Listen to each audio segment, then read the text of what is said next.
miss the feeling. For Total Home Pest Control, who are you going to call? Call the Bug Man, 923-BUGS. For total pest control for your home or business, call the original Salvant. Call the Bug Man today, 923-BUGS.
It's Debbie. It's time. I've got a brand new location. 10510 Airline Highway, Baton Rouge, next to After 5 Tuxedos.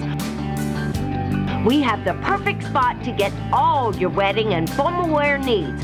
Come see our one-of-a-kind name brand and get great prices. With 30 years experience, the best customer service anywhere. It's Debbie's Bridal, Airline Highway, Baton Rouge. See you soon.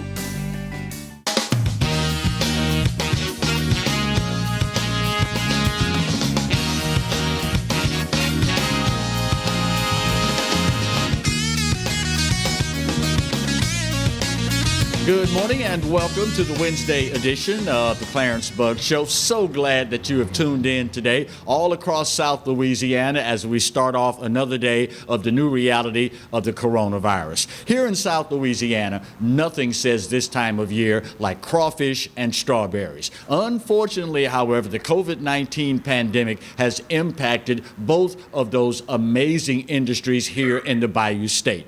Joining us to start today's show and talk about the impact on agriculture and forestry is a friend to all of Louisiana, Agriculture and Forestry Commissioner Mike Strain. Commissioner, good morning, and how are you, my friend? Good morning. I am very, very fortunate. I am healthy, I'm well, and so is my family. So thank you very much for asking.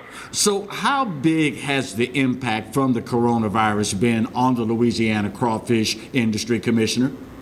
Well, when you look at the crawfish industry, the majority of our sales are in a narrow window, right before, are in and around Easter. And so with 80%, and I'm going to tell you again, 80% of a $200+ million industry, so $150+ million impact on crawfish, 80% goes to restaurants.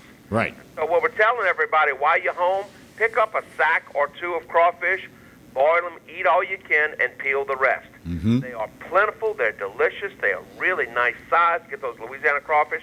But you can pick them up, and really, if you're home with your family in the backyard, go ahead and boil some crawfish. Mm-hmm. Do that. And then, of course, then sit down and whatever you don't eat, and if you put in your corn, you put in your potatoes, you can do things, and you can use that corn and those potatoes and other things. You can make crawfish, soups, you can make bisques, and take all that product. So now's a good time while you're home, boil some crawfish. Pick up a flat or two of strawberries. Mm-hmm. And again, fresh strawberries, they are healthy, they're nutritious, they are full of vitamins and minerals, which, kids of all ages need. And again, and then go ahead and freeze them. And you can pick up a lot of wonderful products. You can go by the farmers markets and get fresh, I'm telling you, I mean fresh vegetables. And if you've never had, there's a difference between fresh and store-bought. Right. Fresh vegetables straight from the garden that's never been frozen, they have a whole different flavor. I mean, and the sugars are different. They're just absolutely wonderful. But I tell you, it really did it hurt our crawfish farmers, it's hurt our strawberry farmers. It's having an impact on agriculture. Nationwide, we estimate right now about a $16 billion, about 11% down on overall profitability of agriculture right now because of the COVID-19. And so everybody needs to buy fresh, buy local. Again, that farmer's market, those roadside stands, local sections of your grocery store. Go down to the seafood market and buy those products while you're home. It's a bit of a double whammy, is it not? Because not only are restaurants closed, so they're not selling crawfish as much and strawberries as much, which means they aren't buying them as much, correct? That's correct. You've seen the news where you see them dumping milk, or they have fresh vegetables or fruit or onions, whatever that is in the field, and they're plowing them under. It's because they can't get them from where they're harvested into the consumer hands. And people say, wait a minute, I go down to the grocery store and I can't find milk, and I see they're dumping milk. Well, that milk was going to a cheese plant. That cheese plant makes cheese. They don't have the equipment to bottle milk.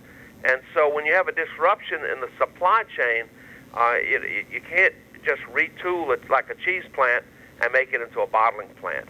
And so, and everything that's changed the whole dynamics. And a big part of milk, we have a 10% oversupply, believe it or not, because the restaurants are closed and they're not buying what we call pizza cheese. That's just what we call it. Right. The cheese, they're not buying milk.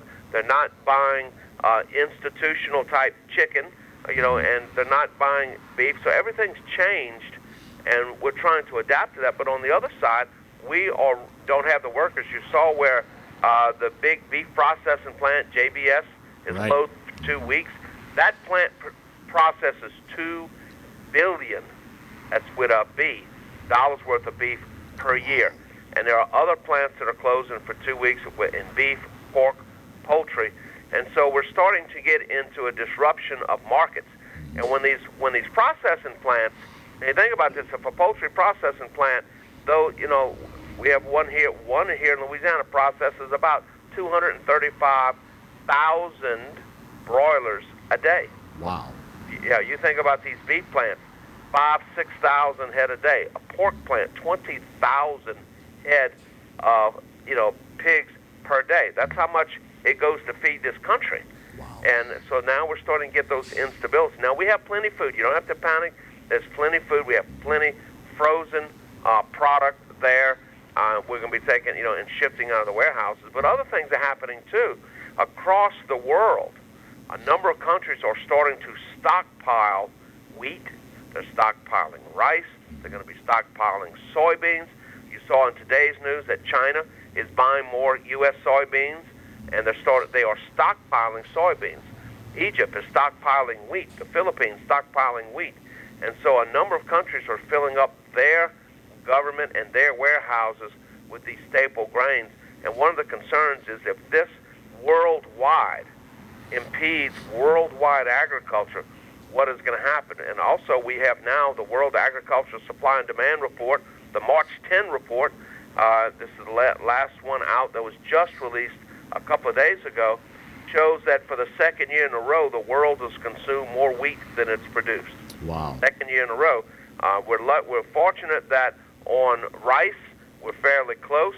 On soybeans, we're fairly close.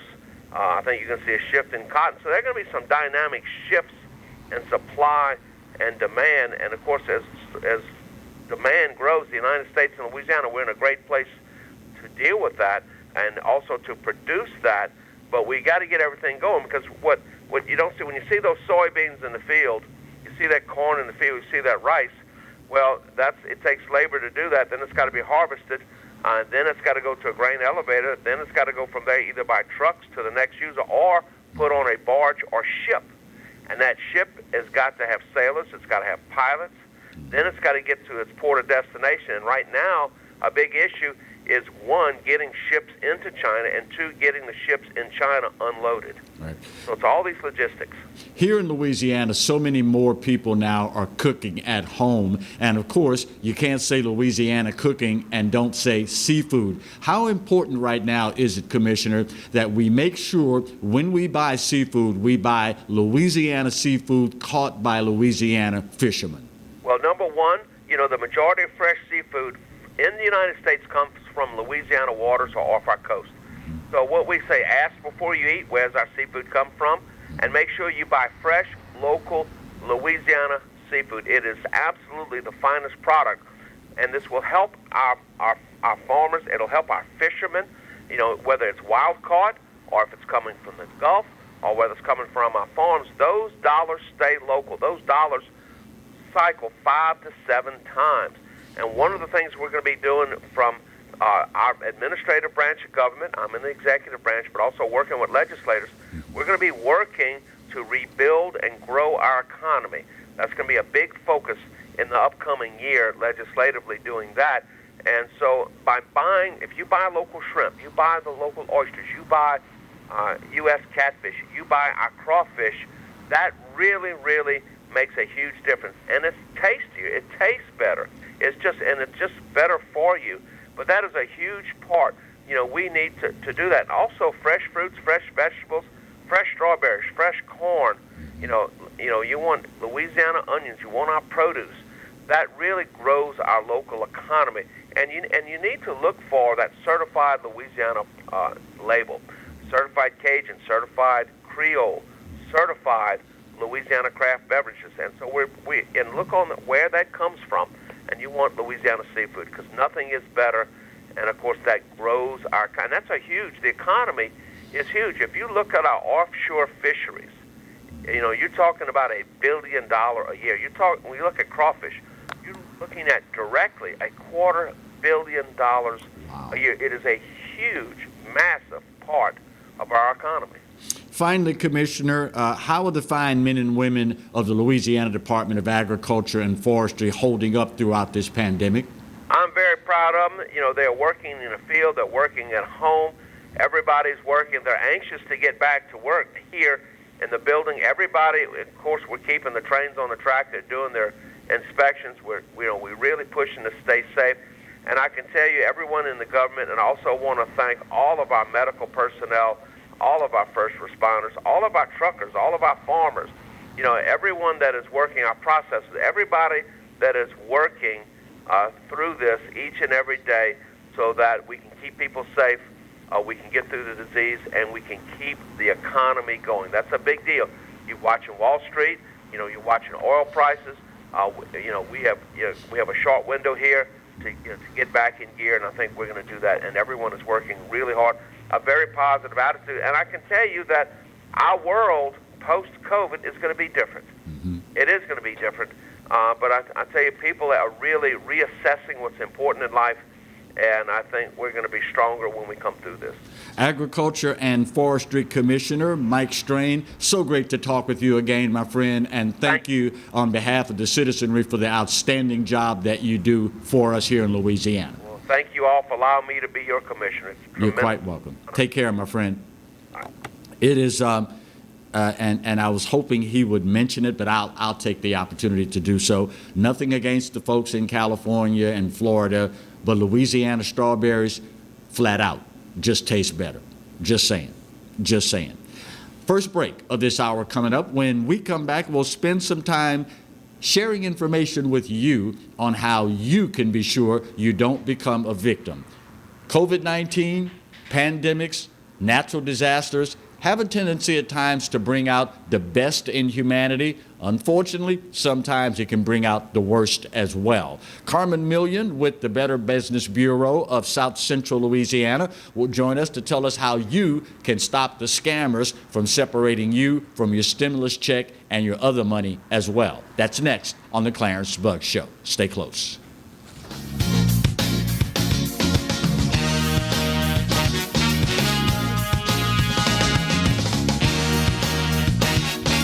Hello guys, it's Debbie. It's time. I've got a brand new location. 10510 Airline Highway, Baton Rouge, next to After 5 Tuxedos. We have the perfect spot to get all your wedding and formal wear needs. Come see our one-of-a-kind name brand and get great prices. With 30 years experience, the best customer service anywhere. It's Debbie's Bridal, Airline Highway, Baton Rouge. See you soon. Exiles from what you ask? Exiled from the radio. But now, we're on your television. I'm Bill Profita, he's Kevin Gallagher, and they kicked us to the curb. But we're back. We are back with Exiles Television on the Pelican Broadcasting Network. We're going to bring you the newsmakers. We're also going to take your calls and give you great information. it's going to be the best damn radio show on television. Look for it on your cable system or download the app, PelicanSportsTV.com. Live and play on the fairway at Greystone Golf and Country Club, a serene, challenging golf destination located in Denham Springs. For tee times and membership opportunities, go to GreystoneCountryClub.com. From appetizers, pasta dishes, and entrees, La Contea takes pride in preparing all the Italian cuisine we know you love. Enjoy live music every Thursday through Saturday from 6 to 9, happy hour weekdays from 3 to 6, and brunch on Sundays from 11 to 2, as well as dinner portion-sized lunch specials for under $10. Visit our website to view our menu and book a party or meeting in our large banquet room. Once you try La Contea, your Italian dining will change forever. Bolello's Furniture and Appliances, your dependable independent. Depend on us for service, for selection, for price. Get huge Whirlpool savings. Shop now and save on Whirlpool appliances throughout the store. Plus, experience our price match guarantee and ask about special financing. You can depend on the know-how of people who live appliances every day. Bolello's Furniture and Appliances, your dependable independent with nationwide buying power.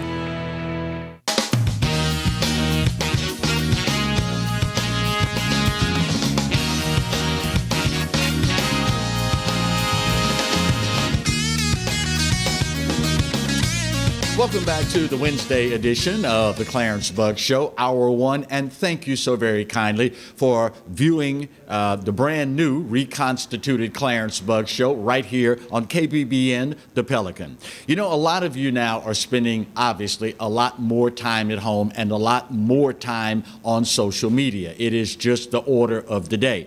But unfortunately, again, many times during events like this, we get to see the best in humanity, but we also get to see the worst. And the scammers, unfortunately, never take a day off from trying to separate you from your hard-earned money, your stimulus checks, the whole nine.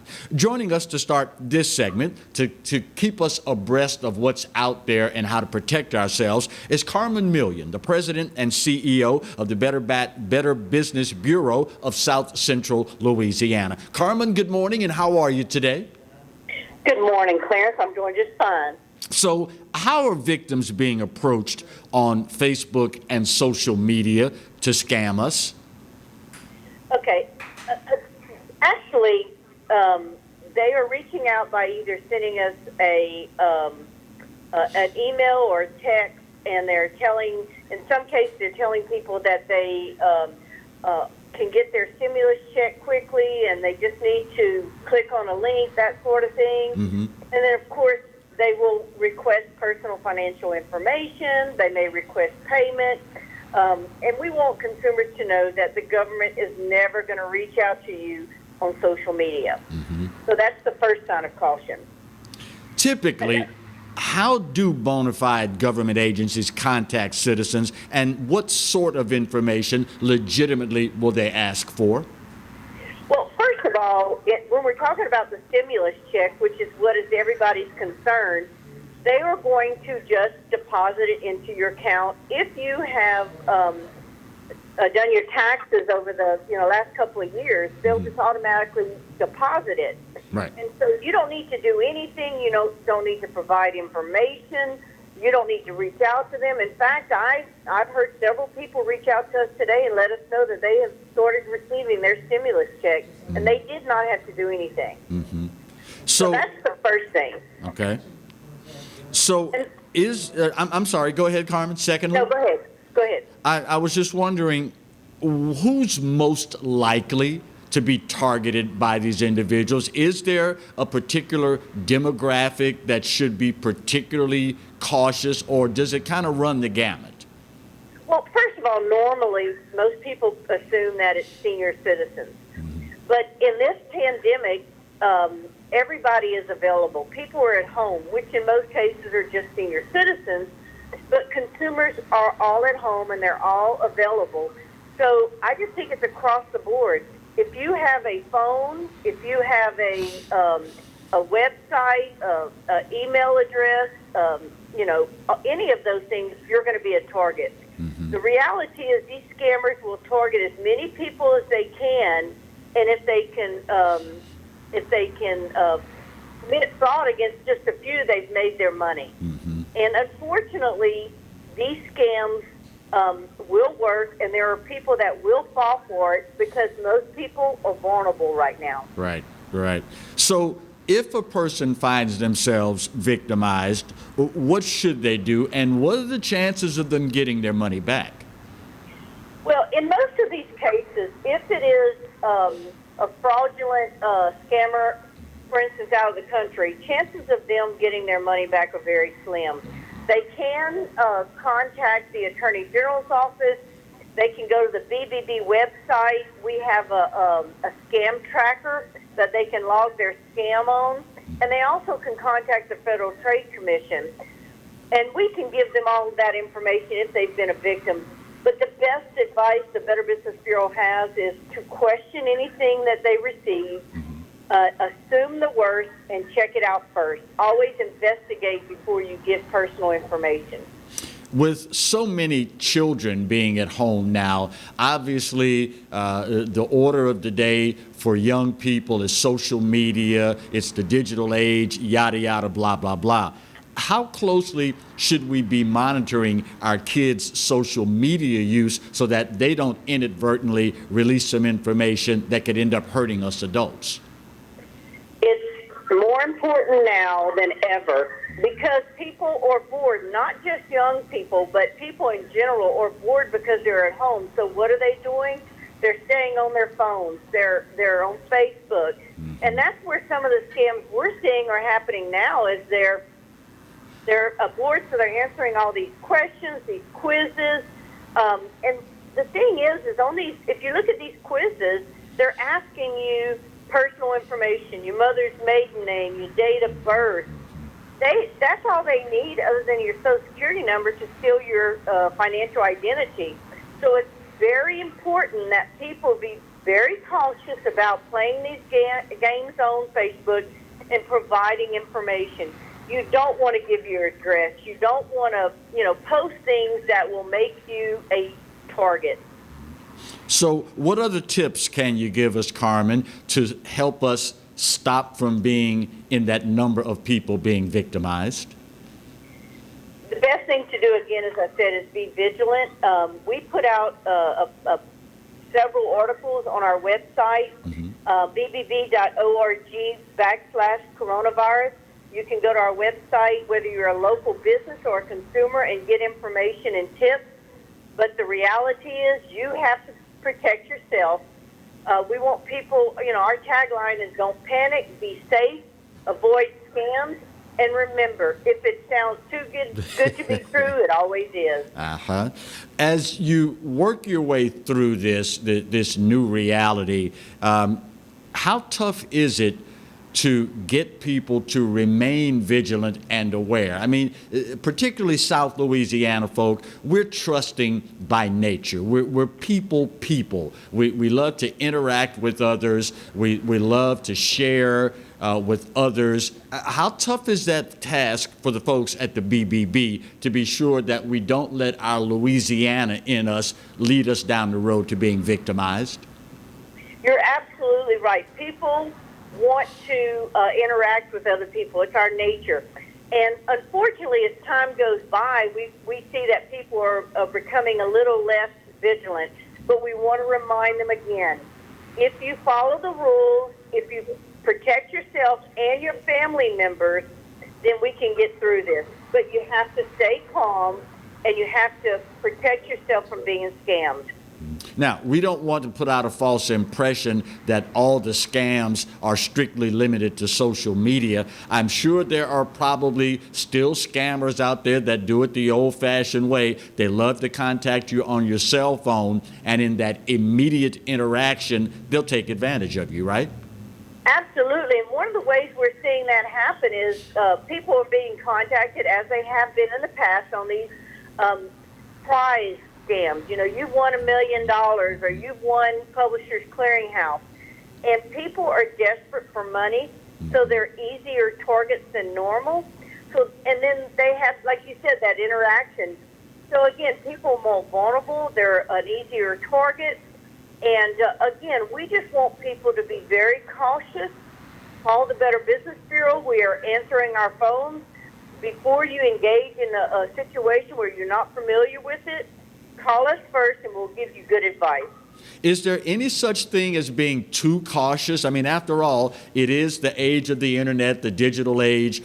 Before you make that decision, it's pretty easy to vet these companies and individuals, right? Well, you can go to the BBB website and check on these companies, and you know that our information is accurate. Mm-hmm. But don't assume anything that you read on the internet is the truth. Mm-hmm. The best thing to do is do your homework, investigate it, check it out, be skeptical. You have to protect yourself. If you don't, nobody else is going to. And as you said earlier, if people get involved and they give their personal financial information out to somebody they don't know and they lose money, chances of them recovering those funds are very slim. Telemarketers seem to never take a rest these days as well, Carmen. Things like scamming for Medicare, Social Security, that's always a concern, is it not? It always is a concern. I mean, those scams are constantly in play. What these scammers do, because they're very intelligent, is they edit the scams for the times. They know they can get on the internet, they can see what's going on, and so they know how to target people and get them to believe what they're saying. Again, if somebody reaches out to you and you are not sure who it is, don't respond to them. And check with us first. Or if they say they're, for instance, calling for the bank, hang up and call your bank and verify it actually is them that's reaching out to you. But you have to be cautious, especially today. I've noticed in years past, Carmen, these things seem to run in cycles. You'll hear about a scam in Lake Charles. The next thing you know, it's in Lafayette. Then it's migrated to Baton Rouge. Has that been your experience? So, and the reason I ask, if someone hears about a scam in Lake Charles, they're living in New Orleans, they say, oh, okay, I don't have to worry about that because it's only in Lake Charles. More than likely, before you know it, it's going to be in your neck of the woods too, right? Absolutely. Our experience is if we're receiving calls on particular scams, if it hasn't hit your area, it will. These scammers are not particular about any area. They will contact whoever they have to, no matter where they're located, to try to victimize them. And that's another thing that's really important, is that these scammers are so intelligent that when they call you, they can manipulate the phone system. Mm-hmm. And for instance, they may be calling from Africa, but their number on the caller ID shows that they're in Baton Rouge. Wow. And so they're very intelligent. Don't let them think, don't think that you, that these people are legitimate. Always question it. Carmen, Finally, how can we find out more about the great services offered by the Better Business Bureau of South Central Louisiana? The best thing to do is go to our website at bbb.org. Mm-hmm. Whether you are a consumer or a business, you can go to our website at bbb.org/coronavirus and get some updated tips. Mm-hmm. And if any time you can call the Better Business Bureau at 225-346-5222. Fantastic. Carmen Million, the President and CEO of the Better Business Bureau of South Central Louisiana. So great to talk to you, and thank you for keeping us on our toes so that we can keep as much of our hard-earned money as possible. We appreciate it, Carmen. Thank you, Clarence. All right, we need to get our bottom of the hour break out of the way. When we come back, you've probably been making a point to be sure to disinfect the office, be sure to disinfect your home. But what about that second most important investment most of us have, our vehicles? We'll spend some time with Connie DeLeo, infection preventionist from the Baton Rouge General Hospital. That's up next on the Clarence Buggs Show, right where you've got it, here on the Pelican. Stay close.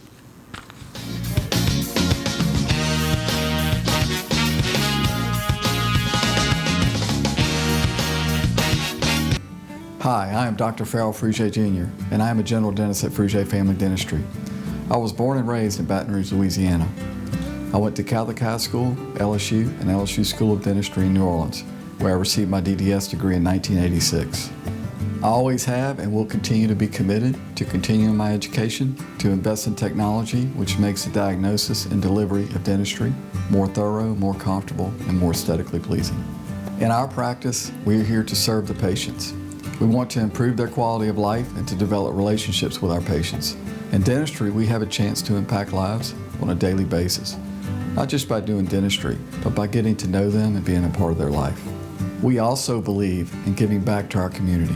So every year, we give back to the Greater Baton Rouge Food Bank, Toys for Tots, and Mary Bird Perkins Cancer Center.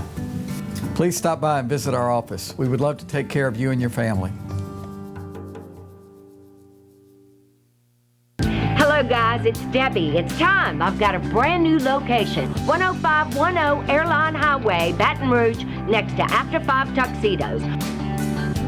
We have the perfect spot to get all your wedding and formal wear needs. Come see our one-of-a-kind name brand and get great prices. With 30 years experience, the best customer service anywhere. It's Debbie's Bridal, Airline Highway, Baton Rouge. See you soon. For total home pest control, who are you going to call? Call the Bug Man, 923-BUGS. For total pest control for your home or business, call the original Salvat. Call the Bug Man today, 923-BUGS.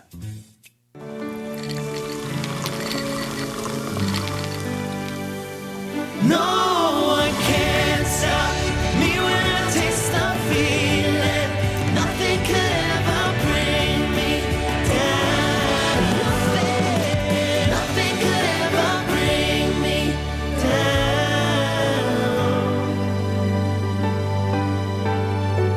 Taste the feeling.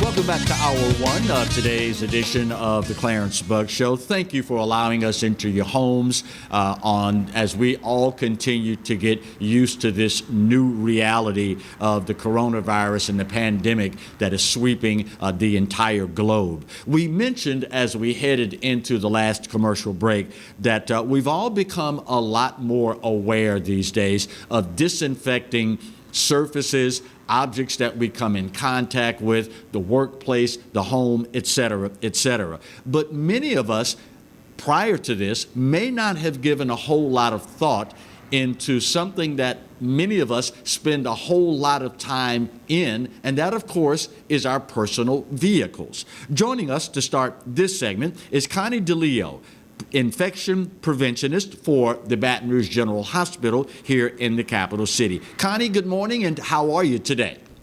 Good morning to everybody. I'm doing great. Thank you very much. Thanks for having me on. You're quite welcome. So a lot of us may not have ever heard the term infection preventionist. Exactly what is an infection preventionist? An infection preventionist is either a nurse or a medical technologist who works in a hospital and works with the entire hospital team to help make sure that the patients are kept safe in the hospital. We work very hard to ensure that our patients don't get infections when they're in the hospital and that our staff are protected when they take care of patients. Just like our staff right now are protected with from COVID by personal protective equipment, so that we provide our staff everything they need to properly take care of our patients, and we ensure our patients' safety as well. You know, part of the new reality these days, Connie, I've noticed recently, I'll pull up to a red light at an intersection, and I'll see people driving their cars. They've got their masks on. You see people coming past you on roadways, and they've got their masks on. But I had to ask myself, I wonder how many of them have actually taken the time to disinfect the interior of their vehicle. How important is that, and what is the best disinfectant to use? That is really a really good point, because nobody thinks about their car, and yet we all get in our car, or most of us do. Right. We've been driving around. Most of us are still going to the grocery store, still going to the pharmacy, and so that's a great question. So we need to disinfect our cars just like we disinfect our homes. And I know that all of you have been hearing all kinds of information about how long does it live on the surfaces, what is all this going on. What I tell everybody is, don't worry about how long it lives on a surface, clean all your surfaces. And that includes your car.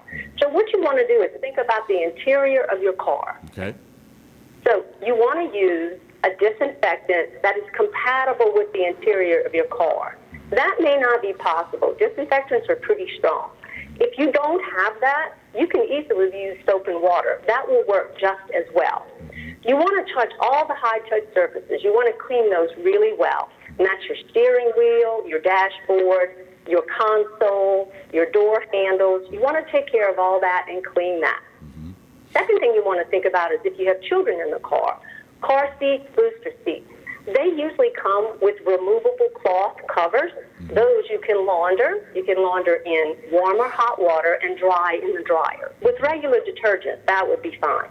You want to wipe those car seats and booster seats as well with the disinfectant. But I caution you, you want to make sure that disinfectant is child safe. So you want to read the back of your disinfectants very carefully. Again, if you don't have access to a disinfectant, soapy water will work just as well. Remember, when you're dealing with anything with a child, you want to rinse that soapy water off. Now, here's a different sort of scenario, and that's all the cloth seats in your car. Right. Kind of hard to clean cloth seats, right? Right. So there are spray disinfectants. I don't like to use brand names, but I know everybody knows Lysol spray, right? Right. That may not be the right brand, but you want to look for a spray disinfectant, and you can spray the cloth in your car. Another thing I want to point out is a lot of people are still going to the grocery store, and they're carting their groceries home. Right. What you can do is clean out your trunk. Take everything out of your trunk, and that's where you want to bring your groceries home. You want to put them in that trunk. When you're done, you spray that same trunk with that disinfecting spray. If for some reason you don't have a disinfecting spray, just leave the trunk closed and don't put any other personal items in that trunk as long as you'll be moving groceries around or any other supplies you may be picking up. Basically, what you want to do is sort of keep that same separation, not the 6-foot separation we do with people, but a separation of what you consider inside your car is clean and what that trunk might be, which is dirty. So we want to make sure every surface we touch in that car, some people forget about the visors when they pull their visor down for the sun. Right. We want to think about that as well, yes. I saw an article yesterday that said it's possible for the coronavirus to attach to and be transported on the bottom of one's footwear, our shoes. Would it maybe not be a bad idea if we kept that can of Lysol or some spray disinfectant, and as we come from out of doors, out of the store, or wherever, maybe spray your shoes down so that you don't put that into the carpet in your car and potentially spread it that way? It certainly doesn't hurt to spray your shoes, but you can, in fact, as well, spray your carpet in your car. So that's another soft surface that you'll be using, so you can spray that as well. The key, I think, is to kind of use some good hygiene practices. So you go out in public in your shoes. You want to take those shoes off when you get home. Right. And remember, in your house, you want to clean those surfaces with a disinfectant or soapy water. That includes your floor. You want to mop your floors as well. Right. You want to keep everything as clean as possible. And I love the idea that people are really wearing masks everywhere. That's a really good way to prevent you spreading that virus to someone else. A mask is a great preventer of the spread of the virus because it sort of holds in that virus. But I do caution people, when you use your mask, to remember to launder that mask frequently. You don't want to keep using that same mask day after day after day. You do want to wash that cloth mask. We talked about cleaning the interior surfaces of the vehicle. Many people may not think a whole lot about the ventilation system. I mean, if you've got a virus and you are using outside air coming in or the recirculated air, there's a possibility that could well get into the ventilation system. Should we also try to treat the ventilation system in our vehicles? That's probably not really necessary. What you have to think about is this. When that virus goes outside into the air, that virus is typically killed. It's sort of disperses in the air, and it is basically killed. That's why a lot of times you'll see these external testing sites where people are outdoors. So that virus spread is not very far. Remember, that virus does drop in those droplets, and so that ventilation system is not as important. If you're doing the recycling of that air in your car, if you're not COVID positive, then you really don't have really any issues with that. You mentioned going to the grocery store and keeping our trunks disinfected so that we put these items in, knowing that there's God knows how many people may have touched these items in a grocery store before you take them home. Any advice on cleaning the canned goods or maybe leaving them outside for a while before we bring them into our homes? Well, I've been telling everybody that when you bring everything into your home, I suggest that you wipe down your canned goods and everything with sort of warm, soapy water. The same idea, the same process. You put foods in the freezers, that virus will die in the freezer. It can't live in the freezer. It can't live in these cold refrigerator areas for very long. So those will be fine. We tell everybody to please wash your fruits and vegetables, not with soapy water. That can make you sick. Right. So just rinse them, with water. And then you'll also, as soon as you do all of that, you will want to wash your hands very carefully. Wash your hands with soap and water, because that's going to prevent you from spreading that virus to your face. People tend to touch their faces. So remember, clean your hands and try to keep your hands away from your face. So how often should we disinfect the interiors of our vehicles? Probably when you go to the grocery store and come home, it would be a good idea. If you're not a person who goes out every day in your vehicle, if you're in a home that's not COVID positive and you're not going into these public areas, maybe you're just going to visit a family member that you also know is not COVID positive, there's no reason really to disinfect that vehicle then. But you will want to do that a lot more often if you have to transport a COVID positive family member, if you're COVID positive, or if you go to a public place like a grocery store or something. So is there anything too small to worry about disinfecting, say like maybe your car keys? No, nothing's too small. Of course not. Anything you touch,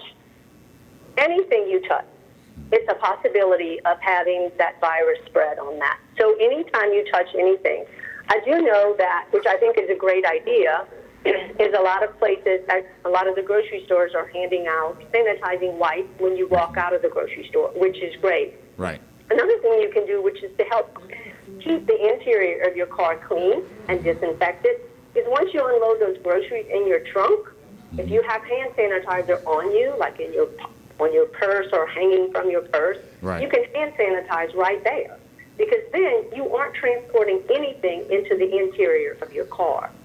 Fantastic. Connie DeLeo is the infection preventionist for the Baton Rouge General Hospital. Great information, Connie. Thank you so much. We appreciate it sincerely. Stay safe, everyone. Thank you, Connie. Good advice from Connie DeLeo. I didn't know that there was such a thing as an infection preventionist. But I guess it's a good thing that we have those types of individuals, because now is the time when we really need it. When we come back, we will pay tribute to a gentleman that I considered a friend and was a friend to all of Louisiana, mourning the passing of state epidemiologist Dr. Raoul Retard. That and more after our final break of Hour 1 on today's edition of the Clarence Bug Show, right where you've got it, here on the Pelican. Stay close.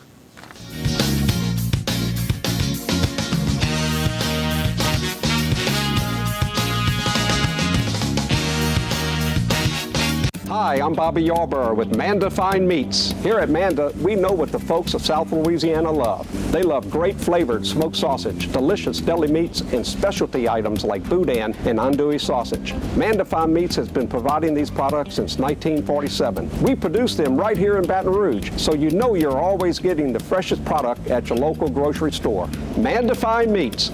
Taste the fresh local flavor in everything we make. Make it Manda. every time.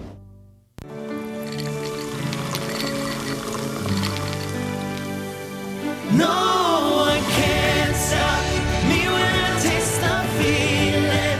Nothing could ever bring me down. Nothing could ever bring me down.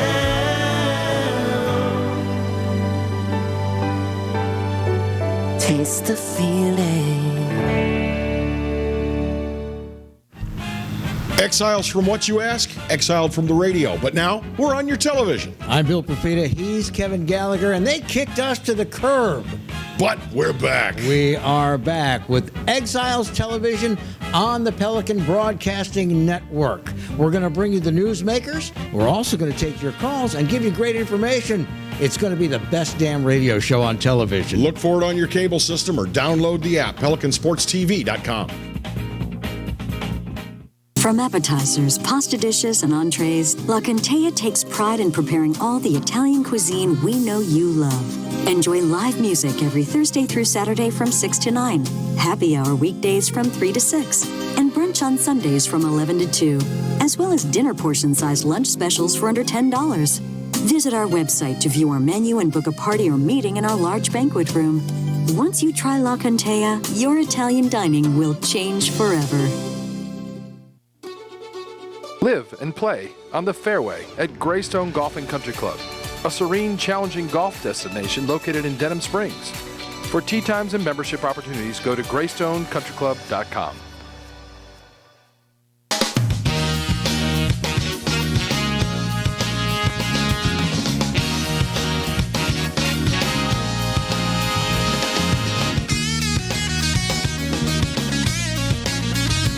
Welcome back to Hour 1 of today's edition of the Clarence Bug Show. If you've not yet done so, let me encourage you to please go ahead and download the Pelican Broadcasting app, and you can take us with you anywhere you go on the planet. Now listen, I understand it's supposed to be stay at home. Yeah, I get it. But there are those of us that are involved in essential occupations, and if you do it now, that way you'll have it so when all of the COVID-19 pandemic passes, you'll already have it on your phone, your mobile device. Take us with you anywhere you go. And of course, if you're at home and the kids have the TV locked up, they're playing video games or doing whatever they're doing with the TV, you can go on your PC to PelicanSportsTV.com, click on the live stream, and you can watch us there.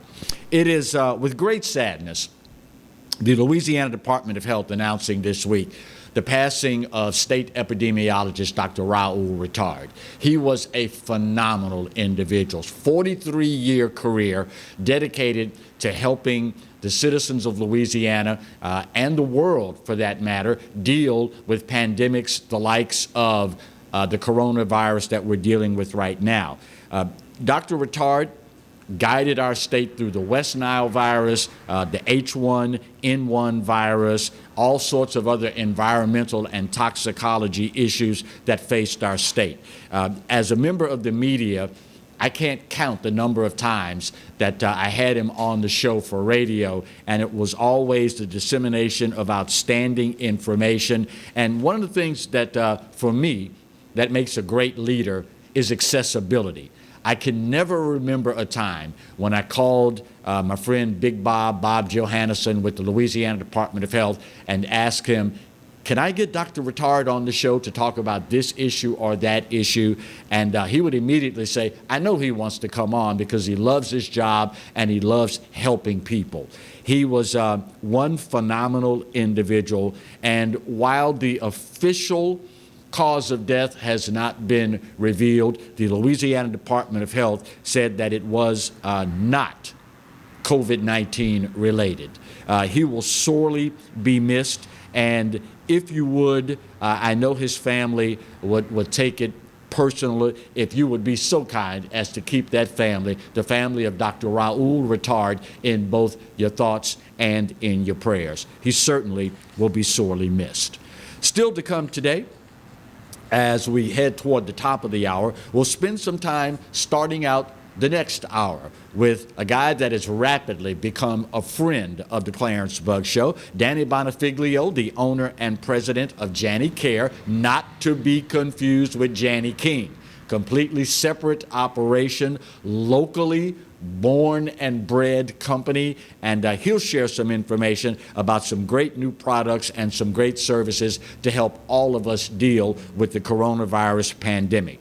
Also, Kelly BN, the Senior Vice President for Marketing with the Baton Rouge Area Chamber, is going to join us to talk about ways that you can use that stimulus check to help stimulate, no double entendre there, pardon the pun, the local economy as we all make our way back to some semblance of normalcy. And, of course, we'll have lots of other information as well. A little bit of housekeeping as we head to the top of the hour. Want you to be aware that the Louisiana presidential primary that had been postponed until June 20th has now been pushed back even further to July 11th. Also, speaking of elections, the July 25th election has been rescheduled for August 15th after being moved again to March 15th. So mark those days down on your calendar because, quite frankly, even though we're under the stay-at-home order, the world still continues to turn. And being a part of a representative democracy, those of you that have listened to me for any amount of time on radio for the better part of some 40 years now, you know that I am a stickler about us exercising our constitutional right and obligation to vote. We are a representative republic for a reason. And the grease that makes the wheels turn are folks that take seriously their civic duty to go out and vote. I know you get tired of me saying it, you get tired of people saying, and of course you have the naysayers out there that'll tell you at the drop of a hat, Clarence, one person's vote don't make a difference. Well, I beg to differ. I beg to differ wholeheartedly. And if nothing else, consider the privilege that you have. Consider how God has blessed you to live in a country where you have some say-so in who our elected leadership happens to be. So mark the days down. The presidential primary here in Louisiana had been rescheduled for June 20th. It's been pushed back even further. July 11th is the date. Mark that one down. Also, the July 25th election has been pushed back as well. August 15th is now that date. We had moved it back to March 15th, but that has now been changed. July 25th election rescheduled for August 15th. Now, consider me the purveyor of bad news, if you will, as if I didn't have enough to worry about, Clarence, with coronavirus, COVID-19, yada, yada, blah, blah, blah. Now you're telling me as we go outside to relieve a little cabin fever, as we go out in the yards to play with our kids, get them physically active, and of course, deal with going stir crazy, be on the alert. Stinging caterpillars, they are making a huge comeback here in Louisiana as we speak. And of course, it's that time of year, mosquitoes are promulgating as well. And unfortunately, some mosquito control agencies around the state have had to suspend their operations in residential areas because a lot more people are outside in the evening, they're exercising, they're trying to get physically active, and they don't want you inhaling the chemicals that are sprayed around dusk for mosquitoes. How ironic would it be? How crazy would it be for you to get through COVID-19 only to end up with West Nile, right? As if you didn't have enough already to worry about. But it's that time of year. So start taking the necessary precautions. Evacuate all the standing water. If you're out of doors in the hours of dusk and early morning, wear those long sleeves. And of course, use repellent that has the active ingredient DEET in it.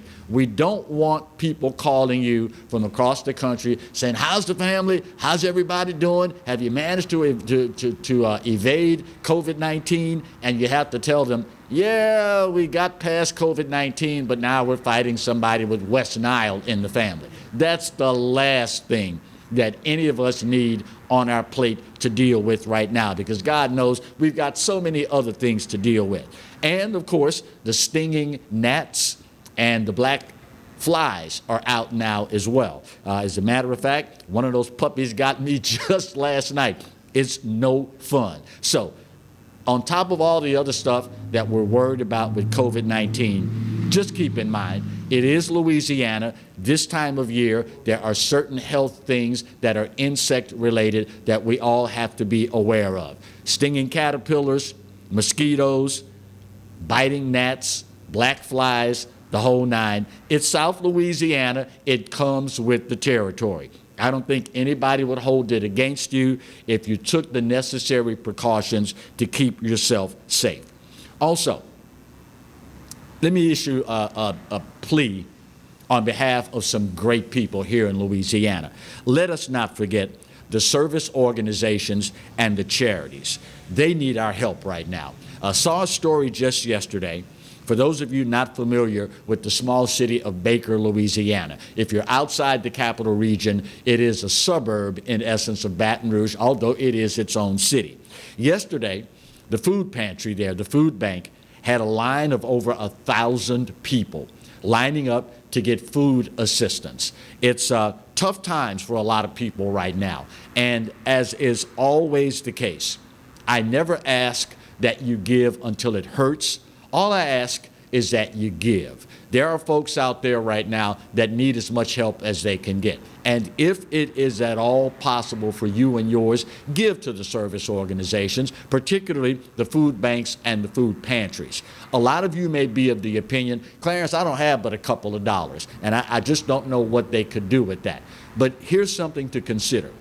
Food banks and food pantries buy in massive amounts. They buy in amounts that you and I just can't wrap our minds around. So as a result, they can take $5 and do with $5 what you and I would probably take $100 to do. They buy in massive quantities. So they get discounts that other groups, other individuals don't have access to. So that $5 that you have, that you can afford to give out of your budget, where you would normally give $20, and you're saying to yourself, nah, every month I try to give $20 or so. I don't have but $5 to give this month. I don't think they could do much with that. Nothing could be further from the truth. Again, they have access to things that normal folks like you and I don't have access to, and they would consider it, they would be so very grateful for you to give whatever it is that you are able to give. Again, we never ask that you give until it hurts. All we ask is that you give. Coming up on the top of the hour, after we get our top of the hour break out of the way, we'll spend some time again with Jani Bonafiglio, the owner and president of a great Baton Rouge bred South Louisiana wonderful company, Jani Care, and I always have to say it, not to be confused with Jani King. Nothing against Jani King, but we're talking Louisiana born and bred folks here, and of course they know how to treat us. Kelly Bien, the Senior Vice President for Marketing with the Baton Rouge Area Chamber, will talk about how you can make the most out of that stimulus check, and maybe more important, how you can help stimulate the local economy as we try to rebound from the stay-at-home order and the financial implications and ramifications of there. And also, something that normally takes a bit of a downturn this time of year, but it's compounded by the COVID-19 pandemic, blood donations. A lot of folks right now typically would be thinking about end of the year, taking their vacation, so blood donations typically drop. Right now, blood banks are hurting. So we'll spend some time with the Red Cross, finding out how you can help. Stephanie Wagner, Executive Director of the Louisiana Red Cross, will join us in that regard. Top of the hour break, and then hour 2 of the Clarence Bugg Show here on the Pelican. Stay close.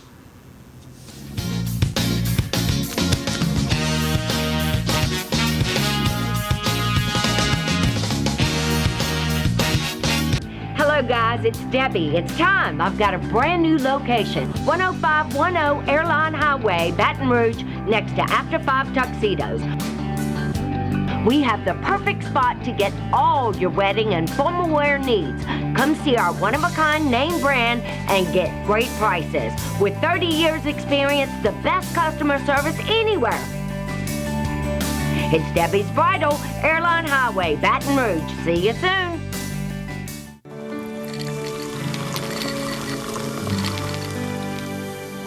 No one can stop me when I taste the feeling. Nothing could ever bring me down. Nothing could ever bring me down.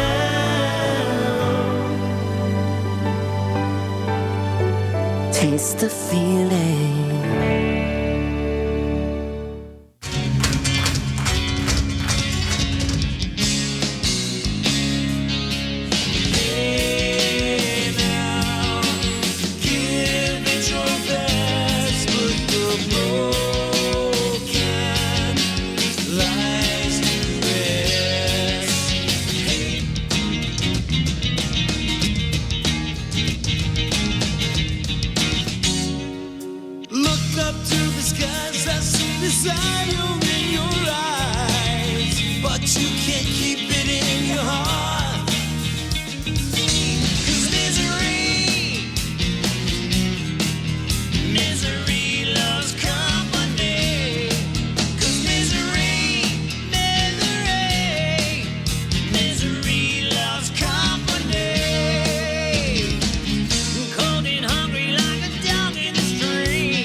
For total home pest control, who are you going to call? Call the Bug Man, 923-BUGS. For total pest control for your home or business, call the original Salvat. Call the Bug Man today, 923-BUGS.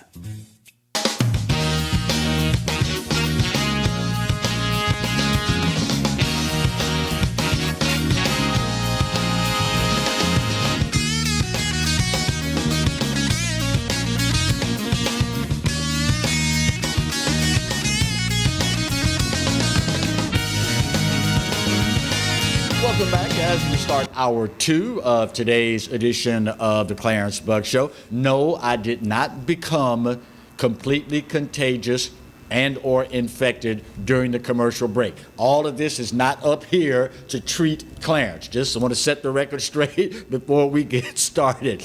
Sitting to my left, which I guess will be your right on television, is a friend of the show, Jani Bonafiglio, the owner and president of Jani Care. How are you, my friend? I'm doing good, Clarence. Thank you for having me. Man, if I would have known it was going to be this kind of party, I would have gotten the pocket square and all of that. You're looking TV-ish today, Jani. I appreciate it. Manuel Martinez, I got to give a shout out to my man, Manuel. Awesome. He does a great job. Awesome. Yeah, that he did. You may have to hook me up with him, Jani. Okay. Yeah. So let's start first and foremost, Jani Care. Mm-hmm.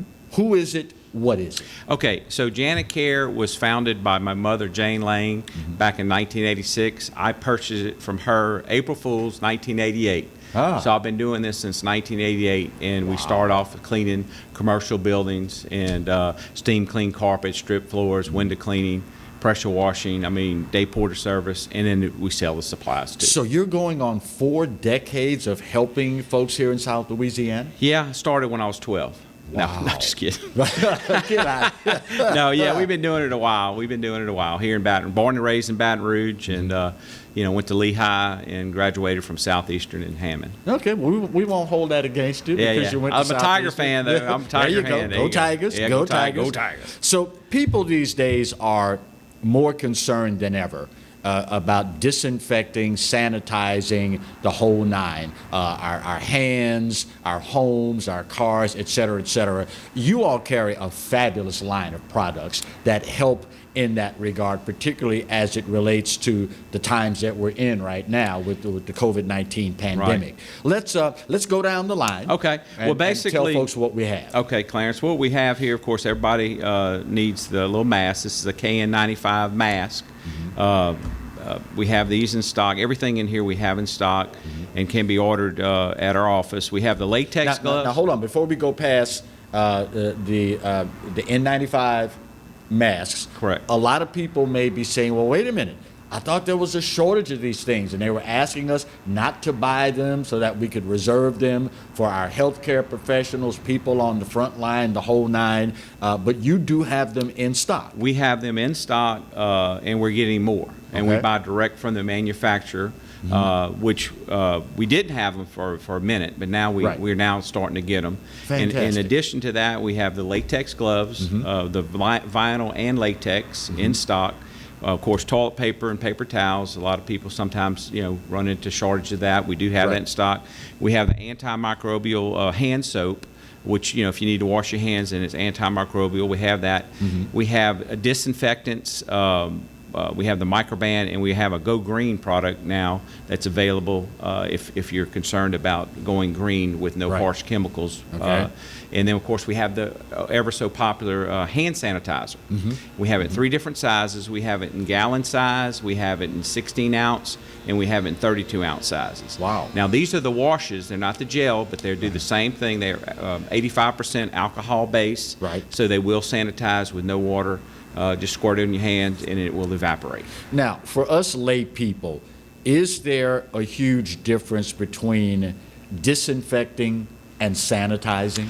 Okay, so I'm going to keep it simple. There's 4 types of cleaning. Okay. The first type of cleaning is using like a heavy pH type cleaner, and that gets a lot of the germs off and viruses and stuff. That's just like using a heavy duty cleaner. Okay. The second type is sanitizing. Sanitizing is if it's more in the food service industry. That's what happens when you go to a restaurant and they sanitize and clean your plates, your forks, your spoons, your knives, and it takes off 99.9% of the bacteria and viruses and everything. 99.9. That seems like a lot, right? Right. Then there's disinfecting, and this Okay. is where we're at today. Disinfecting kills 99.99%. And you would think, 99.9 versus 99.99, that's not that big a difference. Right. But think about this. There's over 6 million organisms that can fit on the tip of a pin. Wow. So that's the difference between 99.9 and 99.99. Okay. So that's why there's a big difference. And so disinfecting is the way you want to go with this virus, the COVID-19. And actually, that's what we do. Is we also provide a service. We if there's somebody that tests positive in an office facility, we'll go in and we'll totally disinfect the whole facility, top to bottom.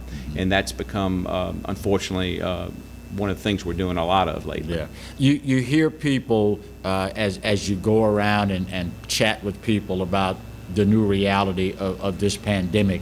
And I've heard people say, well, we had somebody test positive in the office. We shut the office down. Everybody's working from home. The virus only lives a certain amount of time, so I really don't have to worry about disinfecting the office when we reopen.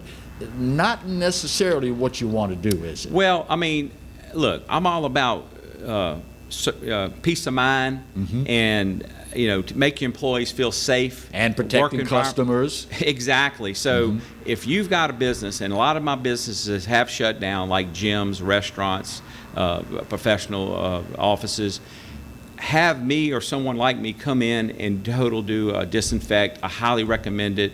Wipe everything down. That way, when your business is up and running, your employees and customers will feel like a safe environment. This is, again, not just about a business, but it's equally about customers, right? Right. I mean, when I go into a place, I want to feel like it's safe to go in and spend my hard-earned money with these individuals. And quite frankly, none of us know what service they use to disinfect the property there, the items there, so on and so forth. But when you go to a company like Jani, you're talking South Louisiana folk that know how to treat South Louisiana folks, right? Well, we've been through the floods, we've been hurricanes, we've been through it all. Like I said, I'm born and raised here, Baton Rouge. I'm a Baton Rouge native. I know what service is, and to give that little lanyap, something a little extra. And that's what we do. So what kind of turnaround are we talking about? If I call Danny Bonafiglio, said, man, I saw you on the Clarence Bug Show, and I need some help with the office or the home or whatever the facility is, how long are we talking about the process? Okay, so if you call in the office, there's usually about a 72-hour wait period because we have other customers in front. Right. And it also depends on the size of the facility. I mean, if you're talking a 1,000 or 2,000 square foot facility, right. We can clean that a lot quicker than a 20,000 square foot facility. Right. So, but usually we can schedule within a 72-hour period. So what's your service area? We service Baton Rouge and the surrounding areas like Denham Springs. We'll go across the river. We'll do Baker. We'll do Ascension up in Prairieville and Gonzales. So kind of like in that little area, right. 50 mile or less. I don't ever want to disparage any other businesses that are out there, but I've noticed in recent memory, particularly since the advent of all of this starting to happen with the pandemic, there are lots of folks out there now that are claiming we can do this and we can do that and we can disinfect and we can yada yada blah blah blah. You want to be kind of careful when you're dealing with folks in of that magnitude, particularly considering what's at stake now, and you want to go with an established firm that knows the ins and outs and what they're doing, right? You got a lot of people getting into the disinfecting business right. that have no business getting into disinfecting business, but right. hey, they see an opportunity, but they're probably not as qualified as we are. We do this, okay? So right. we know how to do it, what products to use.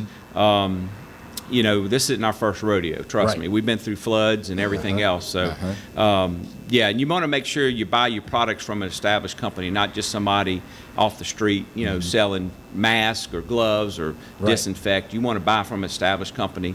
And we're right there off of Industrialplex at 6676 Exchequer, which we have a storefront, a 3,000 square foot storefront that has all our cleaning products right up front. So when you come in, you can do curbside service, call us up, we'll bring it to your car.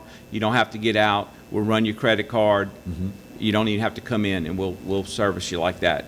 Now, I would imagine you've got a website as well where folks can look at what you're offering so they can make up their minds before they call and place that order? Yes, it's janicarebr.com, janicarebr, like Baton Rouge.com.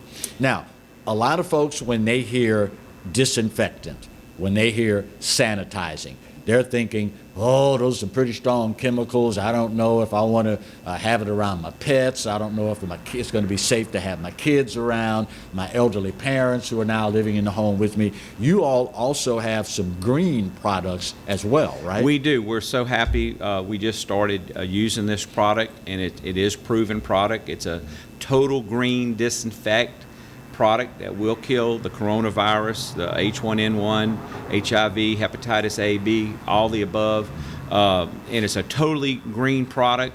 We're very excited to get this product in. And so if people are really want to be safe about what type of chemicals we use in their home or office, we can be 100% green.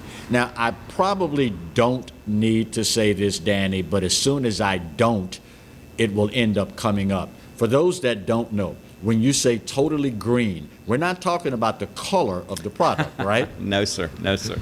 So when you hear people in your line of work say it's a green product, exactly what are we talking about? Well, I mean, I'm not an expert, but all I know is that it is 100% natural. Environmentally friendly. At no caustic chemicals. Like right now when we use the product to disinfect, all of our people have to have respirators on, right? And to not breathe in the fumes. Right. This product, we don't need any of that. Wow. So that's a big difference. Wow. Big difference. So I can only imagine if you will let your employees around it without a mask, you feel 100% confident you can use it in your home. Yes, sir. 100% confident, your home, office, and we're real excited to get this product. And I think it's going to take us to the next level. So once again, if you would, Danny, phone number, physical address, and website. Okay, we're at janicarebr.com. That's JANICARE, or you can reach me at 751-CARE. Okay. And your physical plant where they can go by and pick up the items? It's off Industrialplex in between Segan Lane and Airline Highway at 6676 Exchequer. Louisiana folks that know how to treat Louisiana folks. Danny Bonafiglio, owner and president of Jani Care. Great job, my Thank you, friend. sir. Good to see you again. Thank you. First break of hour 2, we'll get her done, and we'll come back with more of the Clarence Bug Show right where you've got it, here on the Pelican. Stay close.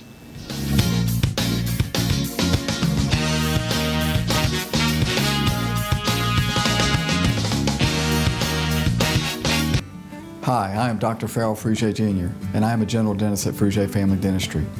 I was born and raised in Baton Rouge, Louisiana. I went to Catholic High School, LSU, and LSU School of Dentistry in New Orleans, where I received my DDS degree in 1986. I always have and will continue to be committed to continuing my education, to invest in technology which makes the diagnosis and delivery of dentistry more thorough, more comfortable, and more aesthetically pleasing. In our practice, we are here to serve the patients. We want to improve their quality of life and to develop relationships with our patients. In dentistry, we have a chance to impact lives on a daily basis, not just by doing dentistry, but by getting to know them and being a part of their life. We also believe in giving back to our community. So every year, we give back to the Greater Baton Rouge Food Bank, Toys for Tots, and Mary Bird Perkins Cancer Center. Please stop by and visit our office. We would love to take care of you and your family. Hi, I'm Bobby Yarborough with Manda Fine Meats. Here at Manda, we know what the folks of South Louisiana love. They love great flavored smoked sausage, delicious deli meats, and specialty items like boudin and andouille sausage. Manda Fine Meats has been providing these products since 1947. We produce them right here in Baton Rouge, so you know you're always getting the freshest product at your local grocery store. Manda Fine Meats. Taste the fresh local flavor in everything we make. Make it Manda every time. That's right, the Clarence Bug Show is back, along with the Exiles, Bill Profita and Kevin Gallagher. We've put the band back together, South Louisiana's talk team, and it's only on the Pelican. 10 a.m. till 12 noon, right here on the Pelican. From appetizers, pasta dishes, and entrees, La Contea takes pride in preparing all the Italian cuisine we know you love. Enjoy live music every Thursday through Saturday from 6 to 9, happy hour weekdays from 3 to 6, and brunch on Sundays from 11 to 2, as well as dinner portion-sized lunch specials for under $10. Visit our website to view our menu and book a party or meeting in our large banquet room. Once you try La Contea, your Italian dining will change forever.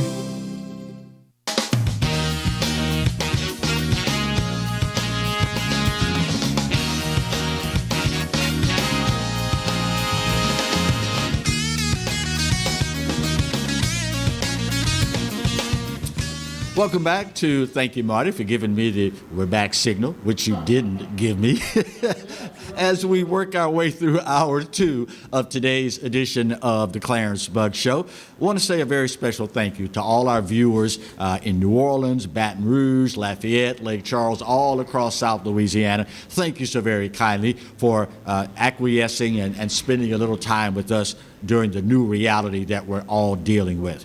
You know, all the talk from a financial standpoint for many of us has centered around the stimulus checks. People have been eagerly anticipating them, some of us with a bit more angst than others. And of course, we've all watched as the stay-home order took effect, how the local economies have been impacted so very much by all that's associated with the coronavirus pandemic. Well, joining us to start this segment and hopefully shed some light on us on how we can use this money to stimulate the local economy and help bring it back that much faster is Kelly Bien, the Senior Vice President for Marketing with the Baton Rouge Area Chamber, more affectionately known as BRAC. Kelly, good morning, and how are you today? Good morning, Clarence. I'm doing well. Glad to be with y'all. Thank you. So how important is it that we stimulate the local economy with this money, Kelly? I'd say that it's very important. You know, every business in America and certainly every business in our local communities is being impacted by the pandemic.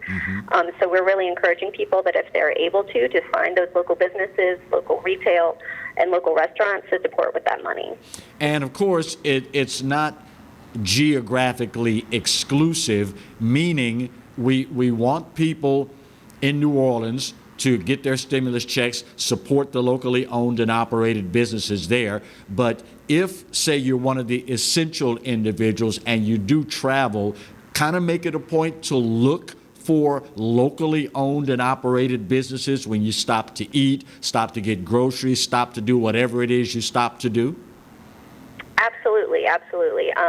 Every community, our friends in New Orleans, across South Louisiana, everyone in all of those communities should be looking to their individual local communities to find out how they can help. I know here in Baton Rouge, we've heard a lot from our local restaurant community, and I'm sure it's the same in all of our, all the cities across the state, that those businesses in particular are really needing our support. And while we can't go dine there in person, you can order gift cards. A lot of them are doing curbside pickup. So there are some creative ways to help support the economy while being safe, both for individuals and for employees at these businesses.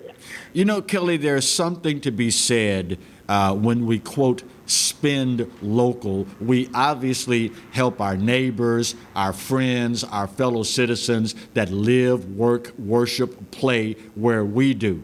But there's also another side to this, is there not? When you spend local, those dollars turn over immensely more times than when you visit, nothing against them, but when you visit the national chains, those dollars don't turn over inside of our community as many times as they do when we spend local, right? Correct. So typically a dollar spent locally tends to stay locally longer, and it's amplified, as you said. So, those go to pay local staff salaries, but that also helps support your local sales tax base. Right. And then, in addition, local businesses tend to work with other local businesses. So in their, vendor agreements and supply chain, so those dollars tend to, circulate around our local economies. Right. Now, we don't want to put the wrong impression out here, Kelly. Everybody's situation is a little different. I mean, people are affected in different ways by the stay-home order, the pandemic, and all the peripheral issues there. So people shouldn't feel like they've got to rush out and spend that whole stimulus check on takeout at their favorite restaurant, right? No, absolutely. I mean, it would be great if people are in a position to go out and spend all of that money to stimulate the local economy.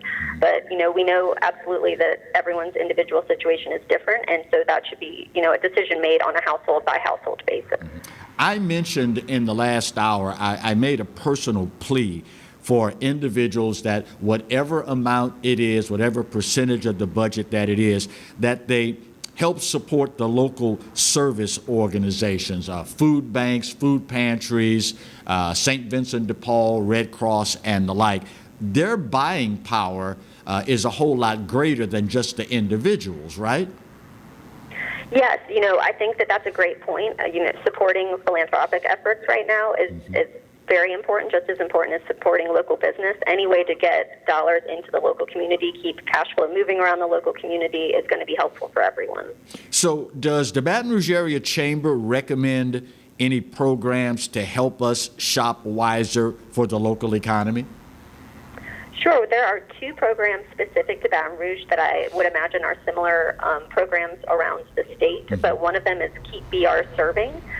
So that's an initiative spearheaded by our mayor that collects different restaurants, and people are able to purchase gift cards straight from that site. And the cool thing about that is that 30% of the proceeds from those gift cards go directly back to wait staff to supplement lost wages and tips that they're not able to make right now. And then another local initiative is Keep BR Shopping, which is focused more directly on retail, and that allows local retail shops to list themselves on kind of one website to say, hey, we are open, and it also lets them say the safety measures that they're taking to make sure that customers are comfortable shopping with them. So a lot of them are doing kind of online shopping, curbside delivery, and those two have been gaining traction and helping people connect to local businesses to support. Working with an organization like the Baton Rouge Area Chamber, you are integrally plugged into economic issues and the economic engine that drives a municipality. In your professional career, can you think of anything that's had this big of an impact so quickly, Kelly? You know, I really can't. You know, we were talking just before the segment started about the floods in 2016, and that was definitely devastating, but that wasn't as universal as this pandemic is. You know, every single business is being impacted, and being impacted in ways that are pretty uncertain. You know, we're still trying to determine, you know, if and how and when we're able to kind of gradually reopen the economy. So it's a lot of uncertainty right now, and it's impacting, quite frankly, every business that we work with. So how has all of this changed the mission, or has it, of the Baton Rouge Area Chamber and organizations, your counterparts in other parts of the state? We've actually taken the step to officially pause our traditional strategic plan to focus solely on business recovery. So we're working to help displaced employees find job opportunities through our BR Works program. Our business development team is doing intentional outreach to every business that we service, helping develop partnerships for PPE. So every single person at BRAC has kind of reshifted our focus and priorities on helping our business community survive this and then past that recover from it. You know, when you look at something the likes of this pandemic and the ramifications of what it's all led to, I got to tell you, I can't think of a better place than South Louisiana, or Louisiana in general for that matter, to be in right now, because it's times like these where our willing and our giving spirit kinds of help all of us get through this, right? Oh, absolutely. I think that, you know, once we are able to start lifting these restrictions, I think South Louisiana will bounce back just as strong as it ever has been. You know, I think we'll definitely look at the world a little differently, but I think we're going to be all right. So are there any other COVID-19 related services that BRAC is offering that our viewers would want to check out?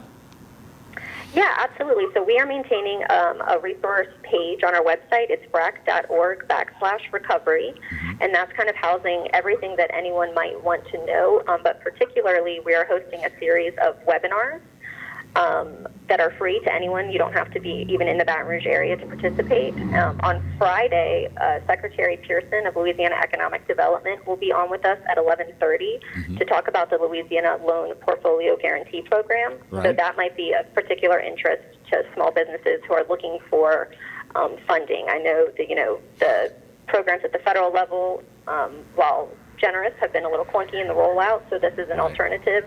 It's a program run at the state level that businesses might be interested in learning more about. So how can they sign up for the webinar? Can they go to your website? Yes, the link is on brac.org/recovery. There's a big green register button right there. Fantastic. Senior Vice President for Marketing for the Baton Rouge Area Chamber, Kelly Bien. Kelly, thank you so much for the time, and thank you for what the Chamber is doing in evolving its mission to help all of us better navigate this COVID-19 pandemic. We appreciate it sincerely. Thank you, Clarence. You're quite welcome. It is a new reality, and a dear friend of mine, super floor producer extraordinaire, reminded me earlier this week, Clarence, it's not a new norm. There's nothing normal about what we're doing right here. It's a new reality. And I want you to know, my friend, that I took that to heart. And after thinking about it, you're right. It is, in fact, a new reality. But as Kelly said, I have no doubt that we will get through this. If I could use a phrase that's very popular in the Black Baptist Church, and others for that matter, this too shall pass. And as Kelly also mentioned, when all of this runs its course and we start resorting back to normal, I have no doubt South Louisiana, and Louisiana in general for that matter, is going to boom like never before. It's kind of human nature when you have that pent up emotion, that pent up desire to return to normal. When the opportunity presents itself, we go at it with more gusto maybe than anybody else on the planet. Not to, you know, disparage the folks in California or Iowa or Florida or Kansas or wherever. I just wear my Louisiana on my shoulders sometimes. I'm a Louisiana boy, and I believe in Louisiana. And at the end of the day, there is a reason why people travel from all over the world to come here and sample the food, the music, the culture, and of course, the people. We're just a special breed. And while, yeah, we do still have some things that we need to overcome, at the end of the day, for this old South Louisiana boy, there is no place on the planet that I would rather be other than right here. Still to come in today's show, it is the time of year where giving the gift of life is more important than ever. It is something that also traditionally, this time of year, starts to taper off, take a bit of a hit. Talking about blood donations. And of course, as we approach the summer months, more and more people would be taking vacations. Those donations would drop off. We need to fix that because many blood banks now are critically short of what they need. So after we get this bottom of the hour break out of the way, Stephanie Wagner, the executive director with the Louisiana Red Cross, will join us to talk more about that. That and more still to come on the Wednesday edition of the Clarence Bug Show, right where you've got it, here on the Pelican. Stay close.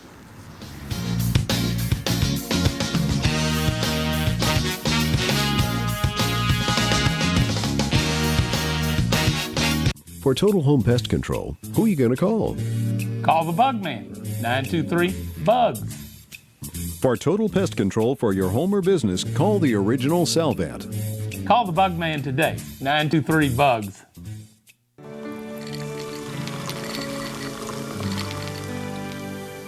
No one can stop me when I taste the feeling. Nothing could ever bring me down. Nothing could ever bring me down. Taste the feeling. Live and play on the fairway at Greystone Golf and Country Club, a serene, challenging golf destination located in Denham Springs. For tee times and membership opportunities, go to GreystoneCountryClub.com. From appetizers, pasta dishes, and entrees, La Cantea takes pride in preparing all the Italian cuisine we know you love. Enjoy live music every Thursday through Saturday from 6 to 9, happy hour weekdays from 3 to 6, and brunch on Sundays from 11 to 2, as well as dinner portion-sized lunch specials for under $10. Visit our website to view our menu and book a party or meeting in our large banquet room. Once you try La Cantea, your Italian dining will change forever. Exiles from what you ask? Exiled from the radio. But now, we're on your television. I'm Bill Profita, he's Kevin Gallagher, and they kicked us to the curb. But we're back. We are back with Exiles Television on the Pelican Broadcasting Network. We're going to bring you the newsmakers. We're also going to take your calls and give you great information. It's going to be the best damn radio show on television. Look for it on your cable system or download the app, PelicanSportsTV.com. Hello, guys. It's Debbie. It's time. I've got a brand new location. 10510 Airline Highway, Baton Rouge, next to After 5 Tuxedos. We have the perfect spot to get all your wedding and formal wear needs. Come see our one-of-a-kind name brand and get great prices. With 30 years experience, the best customer service anywhere. It's Debbie's Bridal, Airline Highway, Baton Rouge. See you soon.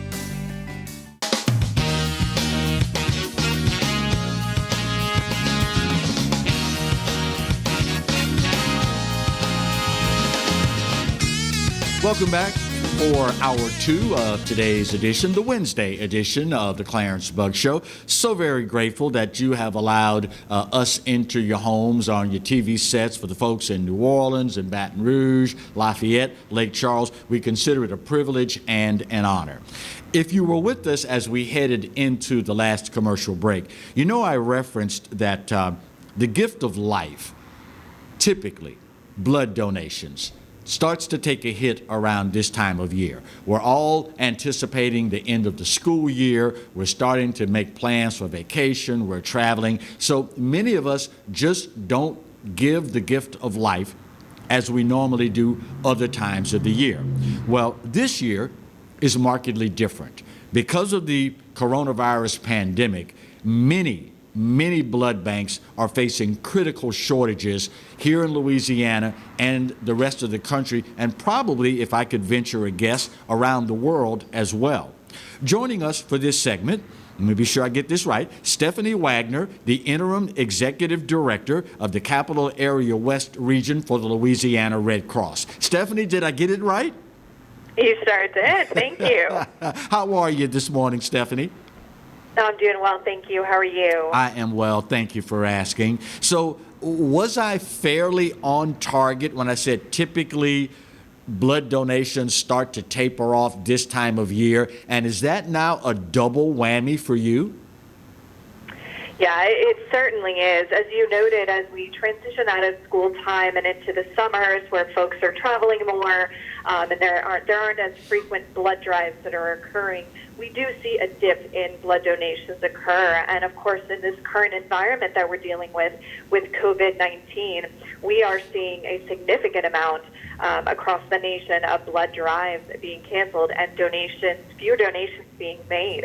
Actually, as of yesterday, for the American Red Cross blood drives, we've had nearly 20,000 canceled, and that resulted in around 5,500 fewer blood donations since all of this has started. Now, let's address the obvious question here, Stephanie. Some people may be leery of giving blood right now because of the pandemic. Can you put their fears to rest for us? Yeah, so blood donation is safe, and as far as the American Red Cross is concerned, we do put forth the utmost importance and follow through with safety measures to assure not only those who are giving of the blood, donating the blood, but those who are working in our facilities are being safe. They're following the regulations put forth by the CDC, including using masks. We encourage folks who are coming into the facilities to use masks as well. But in general, it is safe to donate blood in this current time, even as we are dealing with this COVID-19 environment. Is there such a thing as a proper protocol for those of us or those who are watching right now that want to give? Are there certain recommendations that the Red Cross has put out as far as setting up an appointment and what to do during the appointment? Yeah, so what you mentioned is actually one thing that we're really pushing at this point in time is to set up an appointment at any of your preferred facilities across the state of Louisiana and in your current community. Because with the restrictions on only being able to have 10 folks in a room at a time, right, and knowing that there are so many generous people who are looking to pull up their sleeves and give that gift of life, we do encourage folks to not only schedule their appointments now, but continue scheduling their appointments down the road and in the future, because we don't know how long we're going to be living in this environment and how long this is going to last, and what that, what the blood cycle is going to really look like. So we encourage folks to make those appointments, and as they're calling each of the facilities or the facilities that they prefer to go to, we encourage them to ask what their protocols are. Each blood donation entity and organization may have a little bit different regulations and protocols that they follow to make sure that they're keeping their employees, their phlebotomists, as well as the donor safe. So we encourage asking that as folks are going in to make their donations and schedule their appointments. So exactly, Stephanie, who is eligible to donate blood these days? So we encourage any healthy individuals to donate blood as long as they are not ill currently and they don't have any kind of symptoms. Right. They haven't been exposed to anyone who may have symptoms either. So any healthy, eligible individuals are encouraged to go and donate blood. So for someone who's never donated before but understands the critical nature of our blood supply right now, and they've decided, you know what, I need to do my part to help us get through all of this, walk them through what they can expect. Certainly, and I can speak from personal experience that I'm not a fan of needles, but I very recently have gone and donated blood right here in Baton Rouge, and it was a very simple, very calm, and very, very empowering process to be able to go through and know that walking out that door my blood donation, that 45 minutes I spent in the facility, is going to be able to save up to 3 lives. So as you go into a facility, you're going to go into a room to answer certain questions about, your travel history and health concerns, any medication that you may be on. They'll go through and process your vitals. They'll do a small rapid blood test in that room, and then assuming everything comes back approved, they'll then take you out into the main area. The phlebotomist will set you up in your area. They'll provide a little ball to squeeze, and they will start the process, again, from start to finish, from walking in the door until you walk out afterwards. It really only takes about 45 minutes, so it's quick and easy. People watching right now may be saying to themselves, Stephanie, every year, all the time I hear about a call for blood. Can't we store this to where we don't find ourselves in a situation like this? What kind of shelf life are we talking about that breeds the necessity for us to ask people to give on a regular basis? Yeah, so things like Power Red and traditional blood donations don't have an extremely long shelf life. However, things like plasma, things like platelets, actually only have a 5-day shelf life. So whether it's the donation of blood or it's the donation of things like platelets, those are things that really need to be done on a pretty consistent basis. And we like to say that the blood on the shelves now is what's going to help in the event of an emergency. So we encourage folks to give ahead of an emergency or a disaster to make sure that, patients who rely on life-saving blood transfusions, like folks who have surgeries they have to go through, or car accident victims or other emergencies, or folks that are suffering from cancer, they can go through and, utilize those blood donations now and not have to worry about any kind of postponements or cancellations in their treatments or surgeries. Is there any particular blood type that is more wanted or needed than any other, or is it just all-encompassing, Stephanie? Yeah, we encourage any blood type to donate because all are needed. And as I said, those platelets are essential to have in that donation area because they do have the shortest shelf life of any of the blood donation products.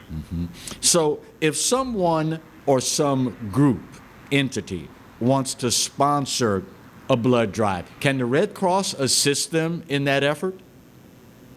So in the state of Louisiana, the American Red Cross actually does not collect blood, but that allows us to be able to really advocate and partner with other agencies in the state that do fulfill the need for the Louisiana residents, for those hospitals and those folks that need it. So we would be able to help in making an introduction and collaborate with folks to get something scheduled with one of the agencies that does fulfill that need. I certainly would be remiss in this conversation if I did not take the time to ask, how are the great men and women of the great organization that we affectionately call the Red Cross, how are they holding up here in Louisiana in dealing with the Corona-19 pandemic? Yeah, so we have transitioned all of our operations to a virtual capacity. So everybody is working from home with a few individuals that may need to go into our offices for kind of mission critical roles. So we are doing what we can to continue forth and operating in, as normal as you can in this type of environment process, because our mission never stops. Disasters don't stop just because of a pandemic. The need for blood doesn't stop because of a pandemic. And our mission of serving our communities in a time of need during disasters, large and small, continues forward. So we are continuing that mission. We are continuing education in our communities, preparedness activities, and it may look a little different. We may have more virtual classes and online classes, and for our CPR, we're adjusting to follow those protocols set forth to not have more than 10 folks in a room at a time. We're participating in and assuring that we're doing health screenings for anybody that would have to, even for a short period of time, go in and touch something from the office or go into the office for some of those mission critical items. So we're really doing what we can to just continue forth and making sure we can support our communities in their time of need in the best way possible.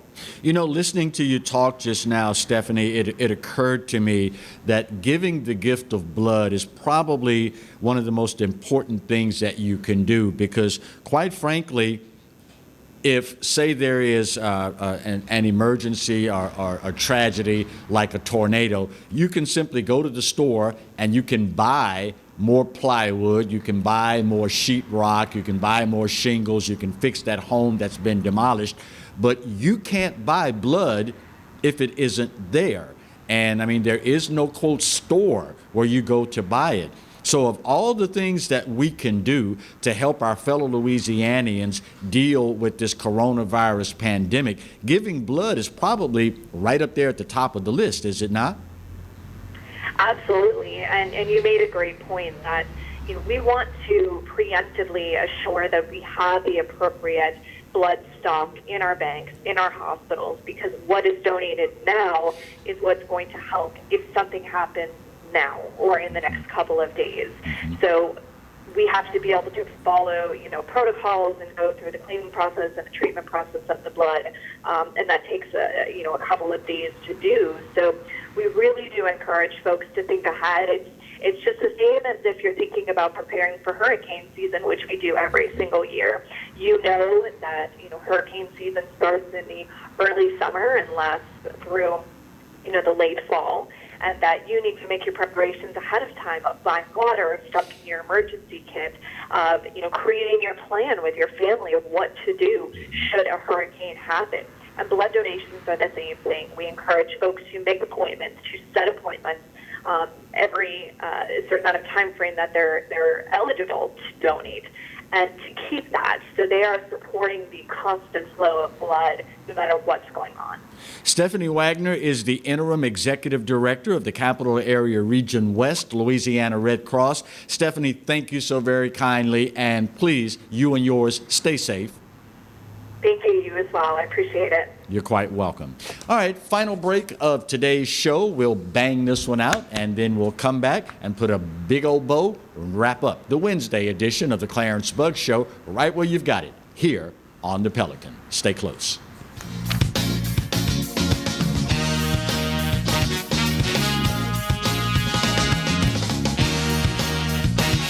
From appetizers, pasta dishes, and entrees, La Contea takes pride in preparing all the Italian cuisine we know you love. Enjoy live music every Thursday through Saturday from 6 to 9, happy hour weekdays from 3 to 6, and brunch on Sundays from 11 to 2, as well as dinner portion-sized lunch specials for under $10. Visit our website to view our menu and book a party or meeting in our large banquet room. Once you try La Contea, your Italian dining will change forever. Live and play on the fairway at Greystone Golf and Country Club, a serene, challenging golf destination located in Denham Springs. For tee times and membership opportunities, go to GreystoneCountryClub.com. I've seen a lot of things during my life, more bad things than good. I've lived in a lot of places, but never a home. I don't think anybody cares about me anymore. And now I'm tired. Signed, Brian, age 11. Abused and neglected children in East Baton Rouge Parish are in dire need of CASA volunteers. Please call 379-8598 today. Change a life of hurt into a life of hope. Hello, guys. It's Debbie. It's time. I've got a brand new location. 10510 Airline Highway, Baton Rouge, next to After 5 Tuxedos. We have the perfect spot to get all your wedding and formal wear needs. Come see our one-of-a-kind name brand and get great prices. With 30 years experience, the best customer service anywhere. It's Debbie's Bridal, Airline Highway, Baton Rouge. See you soon. Hi, I'm Bobby Yarborough with Manda Fine Meats. Here at Manda, we know what the folks of South Louisiana love. They love great flavored smoked sausage, delicious deli meats, and specialty items like boudin and andouille sausage. Manda Fine Meats has been providing these products since 1947. We produce them right here in Baton Rouge, so you know you're always getting the freshest product at your local grocery store. Manda Fine Meats. Taste the fresh local flavor in everything we make. Make it Manda every time.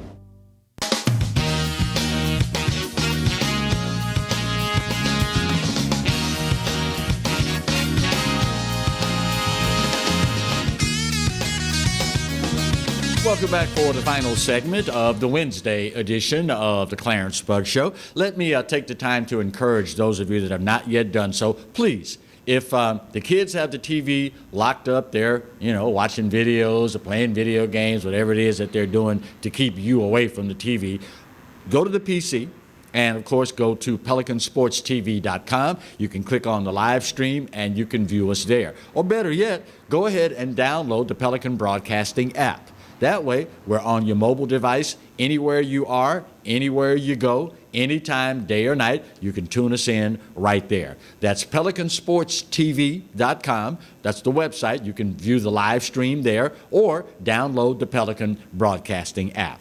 A lot of consternation out there among business owners regarding government money, loans, grants, et cetera, available to help businesses survive during this new reality of the COVID-19 pandemic. Little news for you business owners out there. Louisiana Economic Development Secretary Don Pearson will be hosting a web-based seminar, or webinar, as we call them these days, to explain Louisiana's Loan Portfolio Guarantee Program later this week. The Baton Rouge area business webinar is set for Friday, 11:30 a.m. until 12:30 p.m. Secretary Pearson will lay out the details of the program and answer questions on how funding can be used to support business operations. Anyone interested in the webinar can go to the Baton Rouge Area Chamber's website. There will be instructions and links there on how you can sign up to take advantage of that. Also, please, I implore you, with more and more kids at home now, many of them having more and more idle hours, those of us that cherish the Second Amendment and those of us that are responsible gun owners, let me implore you, please supervise your kids and know what is in your house. Just this week, an 18-year-old here in Baton Rouge tragically shot and killed when a friend playing with the gun had the gun discharged and fatally killed an 18-year-old friend. I cannot think of anything worse than this person having to carry the burden for the rest of their lives that they killed a friend over something that could have very easily been avoided. Those of us that are responsible gun owners, make sure your weapons are secure and out of the hands of individuals that have so much idle time on their hands right now. Any temptation is too great for them to resist.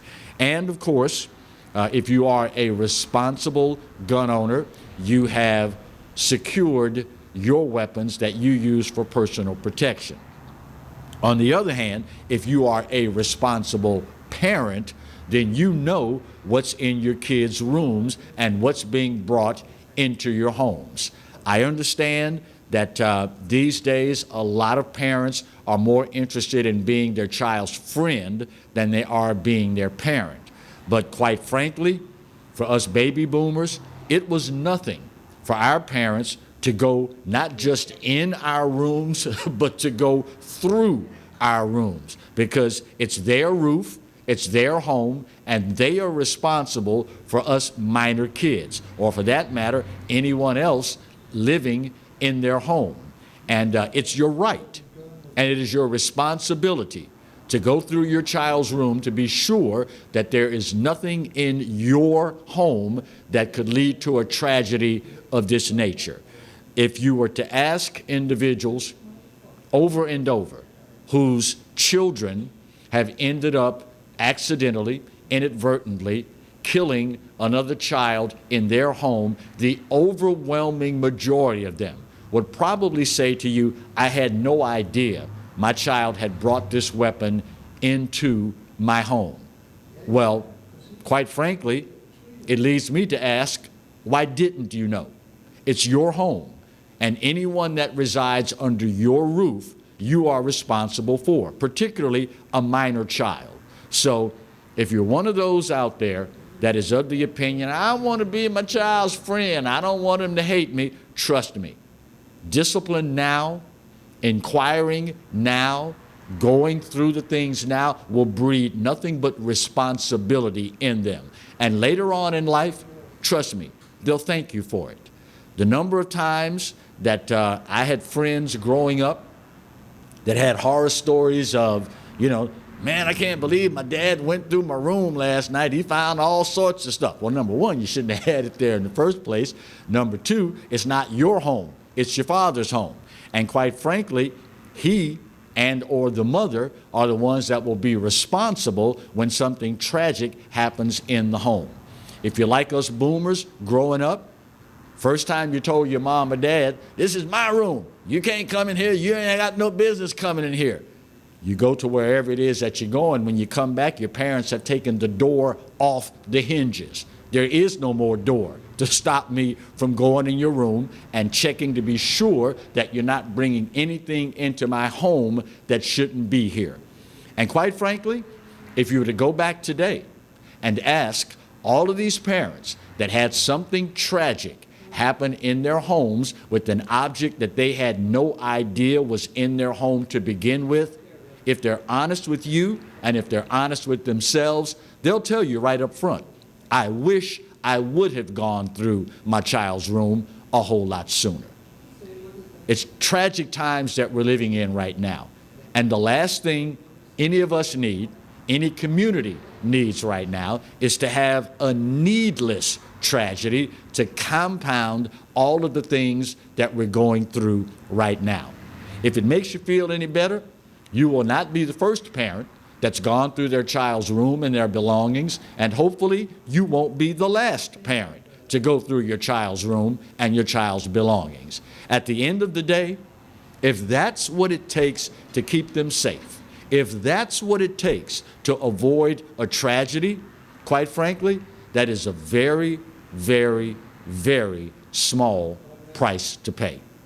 Don't forget, tomorrow, same time, same station, same spot, The Exiles. Bill Profita, Kevin Gallagher will be right here. Well, I was going to say in the chair. They will be in the chairs. So be sure to tune in tomorrow. And if you can't be here in front of the TV, don't forget, PelicanSportsTV.com. Go to the live stream there or download the Pelican Broadcasting app. My time with you is up today, but I've still got enough time left to say, you know what? You're right. America, we are not perfect, but doggone it, for my money, it's the best there is. And God knows there is no place else on his green earth that I'd rather be. Speaking of the good Lord, you do realize by now that he loves you, right? And I hope you know that I do too. Either way, you can't do a doggone thing about either one. Take care of yourselves and each other, and we'll see you soon. God bless.